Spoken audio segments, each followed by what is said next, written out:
அந்த வானுக்கு 2 தீபங்கள், அவை சூரிய சந்திரரே. என் வாழ்வுக்கு 2 தீபங்கள், என் தாயோடு தந்தையரே. அந்த வானின் தீபம் 2ம் இல்லை என்றால் இந்த மண்ணில் உயிர்கள் இல்லையே.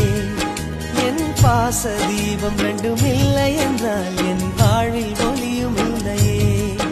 ஒரு தாய் தந்தை போலே உலகில் உறவில்லையே. தாய்தானே அன்புக்கு ஆதாரம், தந்தைதானே அறிவுக்கு ஆதாரம். அந்த வானுக்கு 2 தீபங்கள், அவை சூரிய சந்திரரே.